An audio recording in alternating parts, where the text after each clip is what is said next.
They say the worst thing that could happen in a war is to be caught by the enemy. They're wrong. The worst thing is to fall in love with him. It was late November in New York, the city wind sharp enough to cut through bone. Snow hadn't yet fallen, but the sky hung heavy with the promise of it.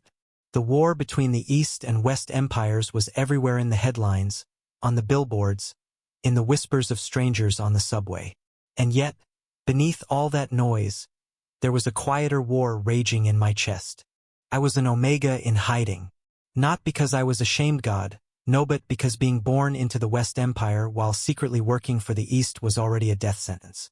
My role was simple: blend in, keep my head down, and pass information through invisible channels. I thought I was good at it until he happened. General Adrian Blackwell, the alpha that haunted every political headline, the one mothers warned their children about, the one whose face made half the world swoon and the other half shudder. He was the sharpest sword of the East Empire and my sworn enemy. The first time I saw him in person was in a rain-slick alley in Brooklyn. I was there to drop off a coded package for one of our operatives. He was there for, well, I still don't know if it was coincidence or fate. The moment our eyes met, something dangerous sparked. I should have run. I didn't. 2 days later, I received a letter. Not an email. Not a text, an honest-to-God paper letter slipped under my apartment door. The handwriting was precise, almost elegant, the kind you'd expect from someone who knew how to kill with a pen as well as a blade. "You don't know me," it began, "but I saw you in the rain, and you smiled at me. No one smiles at me like that. I can't stop thinking about it." I read it 3 times before I realized my hands were shaking. It wasn't signed. But I knew. God help me, I knew. That letter became the first in a series of secret exchanges, notes hidden in library books, folded into the pockets of my coat when I wasn't looking, once even delivered inside a bouquet of white roses left on my doorstep. With each letter, my heart tilted further into dangerous territory. I started to memorize his words, the way they felt like a hand pressed to my spine, pushing me forward and pulling me under at the same time. But here's the thing about falling for your enemy: you start to question everything. Did he know who I really was? Was this some elaborate trap? Or was it possible that an alpha like Adrian could want me for more than just political leverage? One night, the letters stopped, and in their place came him. It was almost midnight when I heard the knock on my door. No one knocked at midnight unless they were bringing trouble. My apartment was small, one of those cramped studio units overlooking the streetlights of Lower East Side. I opened the door, and there he was, Adrian, in full military coat, his hair damp with rain, his jaw tight as if he'd been holding back words for miles. "You shouldn't be here," I whispered. "I couldn't stay away," he said, and the way he looked at me made every thought of survival scatter like leaves in the wind. That night changed everything. We didn't kiss. We didn't even touch. But we stood so close I could feel the heat of him through the rain, and I knew me life had just taken a turn I couldn't undo. The next morning, I found another letter on my kitchen table, written in the same precise hand. "If I had been born in another world, I would have met you in a cafe, not a war. I would have taken your hand without fear." I traced the ink with my fingers, and for the first time in years, I let myself imagine a world where Adrian and I weren't enemies. A world where my Omega heart didn't have to beat in secret.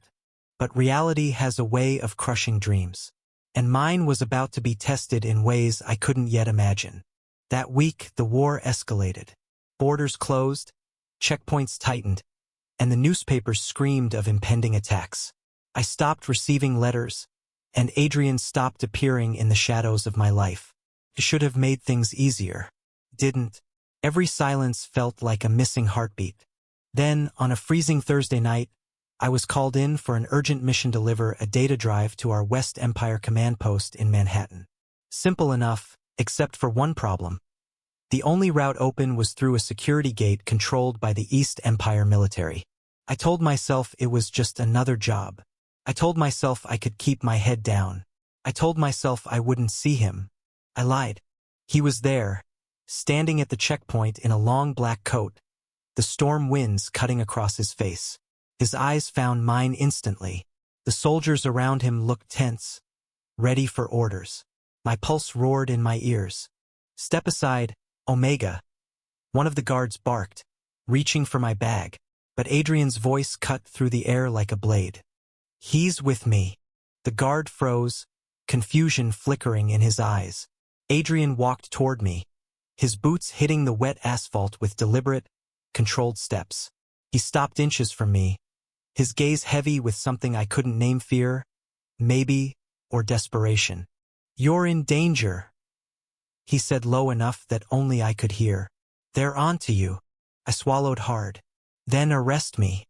That's what you're supposed to do." His jaw tightened. "I'm not going to let them touch you." Before I could respond, he grabbed my wrist, not rough, but with enough force to make my breath catch, and led me past the checkpoint, ignoring the questioning stares from his men. I didn't know where we were going until the buildings thinned and the city noise faded. We stopped in a deserted warehouse lit only by a single flickering bulb. "You think this is a game?" I demanded, my voice shaking. "Every second I'm near you, I'm risking my life." His eyes burned. "I know. And every second I'm near you, I'm risking mine."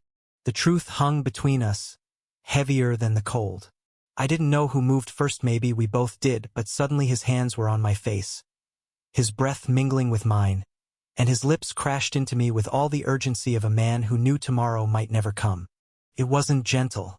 It wasn't safe. But God, it was real. When we finally broke apart, I realized something terrifying. I couldn't go back. Not to the life I had before. Not to pretending his letters hadn't carved themselves into me. We spent the night in that warehouse, speaking in low voices, planning a way out. There was only one path forward: vanish from both empires. Disappear into the cracks of the world where war couldn't follow. It wasn't easy. We forged documents, traded favors, and crossed more than one line of legality.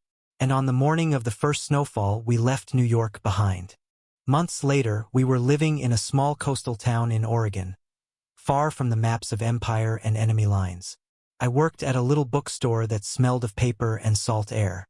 Adriano, longer a general, no longer anyone's weapon-fixed boats for the fishermen who called him that quiet guy with the good hands. Some nights, when the wind howled outside, we'd sit by the fire and he'd write me letters, not because he had to, but because he wanted to. One evening, I asked him why he kept writing. He smiled, sliding another folded page into my palm.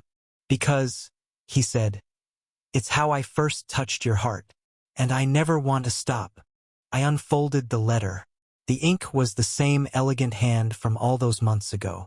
"In another world, I would have met you in a cafe, not a war. I'm glad I met you in this one instead." And for the first time in a long time, I believed in happy endings. Thank you for listening. If you find it interesting, please like and subscribe to follow the next stories.